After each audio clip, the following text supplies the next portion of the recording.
Hey guys, welcome back to Learn BC. You're here with Jared. We're in the Manufacturing Operations 101 SOP training. We're up to SOP-7, and this is more of an FYI. People are asking, and it's so simple, we might as well talk about it. So reporting and statistics in Business Central for production. So before we get into it, please like, share, and subscribe to our channel. Let's build this. Let's get started. Well, we're going into reports and statistics. I guess let's just dive straight into the context and rules.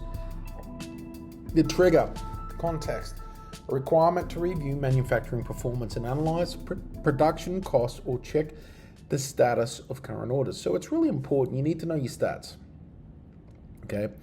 Now, another trigger, end of month or end of week reporting cycles. Preconditions, production orders must exist in the system, planned, firm, planned or released, or finished. And for accurate cost analysis, consumption and output must be posted and up to date. That's why we recommend you post that on a regular basis per this training. Key principles, real-time versus historical. Understand which reports show live data, for example, the production order status, versus historical data, which would be the production order statistics for finished orders. So variance analysis, use statistics to compare expected cost quantity against actual cost quantity, identify inefficiencies. Critical warning, reports are only as accurate as the data entered. If the shop floor operators do not record consumption or output accurately and timely, the truth gap, the statistics will be misleading. All right, so that's pretty straightforward. Now, what's the procedure? You open up the production order. From the release production order, navigate to order statistics. One step. Bang. We'll show you that in a sec. Step 2, review expected versus actual cost. So you're looking at the expected cost based on the BOM and routing against the actual cost based on posted consumption and output. Check material variances. Identify any significant deviations in material costs. This indicates overconsumption, scrap, or using substitute items. Check capacity variances. So review the capacity time, and this is all about we estimated time based on routing in the setup and run time based on the work centers, cost rate, and efficiency rates and capacity rates. And the runtime, if you want to run detailed reports, you can actually go for a deeper analysis, run the production order detailed calc. Now, what's the exception handling? So missing data, the truth gap. We talked about this when we started the series in the introduction. If the actual costs are zero, but the order is physically complete, operators have failed to post consumption and output, halt reporting, and enforce data entry. So that's a big one, and that's common, all right? Massive unexplained variances. Investigate the item ledger entries. Now, one of them that's common, just to give you an example, is the work center is on hours. The operator thought it was in minutes. And so they've put in 360 minutes, and the system's gone 360 hours, massive swing in cost. Now, what we do with the shop floor is we convert everything down into minutes, and regardless, it then converts it back into the format that the work center requires.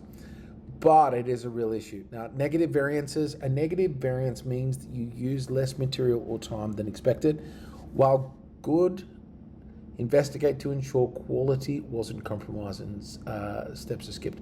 So post conditions mean production variances are clearly understood and documented. Corrective actions, e.g. updating the BOM and routings, are planned if variances are consistent, and management has accurate visibility. Let's take a look in Microsoft Dynamics 365 Business Central.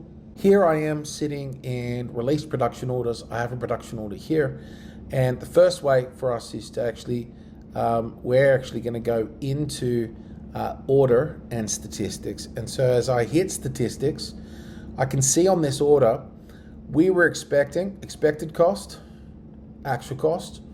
All right, so that's the material, so there's no variation there. We've got a capacity cost. Clearly we were charging minutes to hours, we're back to front, but that's fine. So 768, 794. You can see here we've got a capacity overhead, and the total cost is different, and then there's a variation in the capacity. So expected, you've got your standard cost, you've got your expected, you've got your actual. And here we can actually see 384 minutes compared to 402. Now if I click on 384, all it's showing me is the routes that have time allocated against them and what was relevant. If I actually go into the actuals, I can actually see the actual log here of what's actually come in. So 3.8, 2.9 hours, if we remember. There's a, so there's the quantity just there. So in summary, like this only gets you so far. You want a bit more information. Now you can get into the statistics within the production order. If we go into the production order, statistics are there as well. But I just wanted to show it from a list view. The reporting only shows up in the list view. So just here, I could go and run the calc over this production order that we're using as an example. And this is going to give me, if I hit preview, it's going to give me a more detailed analysis on the production just there. So there are many other reports that you've got available to you for doing analysis. There's also the ability for us to enable Power BI reporting off the dashboard in the manufacturing role. You can do that by just clicking on any of the Power BI reports, and as you do, it's going to spin up the setup. The condition of this is you do need a Power BI license, so you need to have a Power BI license in place to make that work. So check through your reports, check through your extended reports, make sure that you've got everything that you're looking for and you can find the information you're wanting. The key thing that you should be able to keep your finger on the pulse with is the statistics from the order. So statistics, and then you compare each and look for a deviation, and that's it. That's reports and statistics with manufacturing.